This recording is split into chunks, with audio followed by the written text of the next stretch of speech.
ये क्वेश्चन है ताइपिंग विद्रोह के कारण एवं प्रभाव का वर्णन करिए। मैं गेस्ट पेपर से बना रही हूँ। ये बहुत ही प्रसिद्ध गेस्ट पेपर है, ये इम्पोर्टेंट क्वेश्चंस है और इसमें इस गेस्ट पेपर में बहुत ही सरल शब्दों में दिया हुआ रहता है जो आप बहुत ही इजीली समझ सकते हैं। देखिए मैं बताती हूँ। 19वीं शताब्दी के पूर्वार्ध में चीन को अनेक संकट का सामना करना पड़ा। पश्चिमी देशों के संपर्क के परिणाम थे। पश्चिम देशों ने अपनी समाजवादी स्वार्थपूर्ति के बलपूर्वक चीन का दरवाज़ा खोल दिया। अफीम युद्ध में चीन पराजित हुआ। उसे 1842 के नानकिन तथा 1858 के तिनतिसिन की अपमानजनक संधियों करनी पड़ी। इनके फलस्वरूप चीन में पश्चिम साम्राज्यवाद देशों का जल छाल बिछ गया। इसकी संपूर्णता पर आँच आई। मंचू राजवंश की राजनीतिक उपासना का जनाजा निकल गया। चीनियों को यह समझने में देर नहीं लगी कि मंचू राजवंश निःशक्त है। देश में घोर निराशा और असंतोष का वातावरण छा गया। ताइपिंग विद्रोह को जन्म दिया। इसके निम्नलिखित कारण थे। देखिए अब ताइपिंग विद्रोह के क्या कारण, इसके कारण देखिए ताइपिंग विद्रोह का कारण है। सबसे पहले विद्रोह की परंपरा। चीन में विद्रोह की परंपरा काफ़ी प्राचीन है। 6वीं शताब्दी ईसा में कन्फ्यूशियस ने कहा था कि जनता ही प्रभु है, राजा उसका सेवक है तथा उसके कुशासन से बचने के लिए प्रजा विद्रोह कर सकती है। चीन के सभी लोग अपने को राष्ट्रीय परिवार का सदस्य मानते हैं, जिनका मुखिया सम्राट होता था। वह नैतिक विधान तथा प्रकृति के मंगलवान को प्रतिनिधित्व करता था। जब तक वह इस आदर्श का पालन करता था, राज्य में शांति व्यवस्था बनी रहती थी। जब वह इस पथ से विचलित हो जाता था तो राज्य में अकाल, बाढ़, महामारी का प्रकोप छा जाता था। ऐसी स्थिति में प्रजा अपने राजा को गद्दी से उतार देती थी। इस तरह विद्रोह परंपरा का अधिकार प्रकोप जनता की सुपर्ण थी। ये पहला पॉइंट। देखिए ये पॉइंट कोई ख़ास नहीं है, ये पॉइंट बहुत ही इम्पोर्टेंट है। सामाजिक आर्थिक कारण। समकालीन चीन की सामाजिक आर्थिक व्यवस्था बहुत ही कमज़ोर हो गई थी। इसने ताइपिंग विद्रोह का जन्म दिया। यह एक सामाजिक विद्रोह था जिसमें समाज के निधन और संपन्न वर्ग एक दूसरे के विरोध थे, यानी कि गरीब अमीर एक दूसरे के विरोध थे। निधन कृषक ग्रामीण, निधन मध्य वर्ग ने धनी कृषकों, व्यवसायियों, संपन्न लोगों का विरोध किया। ताइपिंग विद्रोह एक नवीन सामाजिक व्यवस्था की स्थापना चाहता था। इसके लिए उसने उससे साधनों का सहारा लिया। ताइपिंग विद्रोह ने मंचू पदाधिकारियों, मंडेरियनों को तंग करना शुरू कर दिया। अपने अधिकार का समानता के लिए विद्रोह किया। ये हो गया तीसरा पॉइंट। और मैं चौथा पॉइंट दिखाती हूँ कि जो बहुत ही इम्पोर्टेंट है। देखिए दक्षिण चीन में बाढ़। 1846-47 में कवानसंगी, कवांगुत एवं हुनान में बाढ़ और दुर्लभ का दौर बना रहा। अनेक लोग इन प्राकृतिक प्रकोप का शिकार हुए। मंचू प्रशासन ने अकाल पीड़ितों की सहायता के लिए कुछ नहीं किया। इससे लोगों को काफ़ी असंतोष छा गया। चारों ओर गरीबी, भूखमरी, महामारी, उत्पीड़न, भ्रष्टाचार आदि का वातावरण व्यक्त थी। इन भौतिक कठिनाइयों ने ताइपिंग विद्रोह का प्रभावित किया। ये बहुत इंपॉर्टेंट है। दक्षिण चीन में बाढ़, ये पॉइंट जरूर लिखिएगा। ये 5 नंबर का पॉइंट मैं बताती हूँ।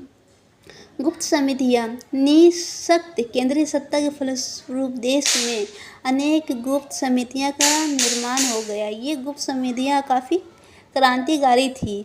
ये विद्रोह भावना भड़काने लगी। इसके लिए चीन की पवित्र भूमि पर विदेशियों ने अपमानजनक की। इन गुप्त समितियों ने छोटी छोटी शस्त्र सैनिक टुकड़ियों का संगठन कर लिया, जो प्रशासन के लिए स्थायी समस्या बन गई। विद्रोह के लिए उपयुक्त साधन सिद्ध हुई। ये है 6 नंबर का पॉइंट, देशव्यापी अराजकता। 1840-1851 के बीच मंचू देश के मूलोच्छेदन के लिए अनेक विद्रोह किए। 1843 में हुनान प्रांत के लोगों ने चावल का निर्यात रोकने के लिए सशस्त्र विद्रोह किया। इन्होंने शासकीय अधिकारियों का वध करके समस्त प्रशासन पर अधिकार कर लिया। मंचू सरकार ने इस विद्रोह दमन में 1 वर्ष लग गया। कवांगनी और हुनान पंतों में बड़ी अराजकता मची हुई थी। ये सेवन, ये तो बहुत ही इम्पोर्टेंट है। तत्कालीन कारण हुंग की लोकतंत्रता दिन प्रतिदिन बढ़ती गई। उसने अपने को ईसा का छोटा भाई घोषित किया और कहा कि भगवान ने उसे भ्रष्ट मंचुआ निवास के लिए भेजा है। उसने अपने को ईश्वरीय सम्राट बताया और कहा कि उसका उद्देश्य एक नवीन शासक स्वतंत्र स्थापित करना है। उसकी वाणी को लोगों को ईश्वर वाणी समझा और उस पर विश्वास कर लिया। यह घटना 11 जनवरी 1851 की है और उसके नेतृत्व में चीन में विद्रोह आरंभ हो गया।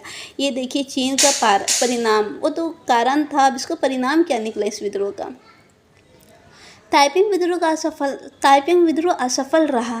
इसके महत्वपूर्ण परिणाम की उपेक्षा नहीं की जा सकती। इसमें बहुत सारे कारण थे। ये देखिए इसके सुदूरगामी परिणाम की फलस्वरूप 1911 में मंचू राजवंश का पतन हुआ। ताइपिंग विद्रोह के परिणाम की चर्चा निम्नलिखित बिंदुओं में की जा सकती है। तो देखिए उनके परिणाम ये थी। भूमि सुधार। ताइपिंग विद्रोह एक कृषि विद्रोह था। ताइपिंग प्रशासन में सर्वप्रथम भूमि सुधार की ओर ध्यान देना। 1853 में ताइपिंग शासन ने भूमि सुधार की घोषणा की। इसमें कहा गया कि भूमि किसानों की है क्योंकि वे खेती करने योग्य, इसलिए उन पर किसानों का ही स्वामित्व होना चाहिए। सारी भूमि राष्ट्रीय कारण और सामूहिक कारण कर दिया गया। भूमि के 9 श्रेणियों बांटकर प्रत्येक परिवार की आवश्यकता अनुसार भूमि दी गई। ताइपिंग विद्रोह ने आधुनिक चीनी समाज व्यवस्था को पृष्ठभूमि तैयार कर दी थी। ये देखिए सामाजिक सुधार। ताइपिंग शासन में सामाजिक सुधार पर ध्यान दिया। इसने महिलाओं का दुर्व्यवस्था चिंता प्रकट किया और उनकी सामाजिक स्थिति को उत्पन्न करने प्रयास किया। स्त्रियों को पुरुषों की तरह समान अधिकार दिया गया। औरतों का पैर बांधा रखने की प्रथा चीन में बहुत ही काल प्रचलित थी, जिसे लोग ताइपिंग शासन और अवैध घोषित किया। उन्हें प्रतियोगिता परीक्षाओं में बैठने की सरकारी नौकरी प्राप्त करने अनुमान की गई।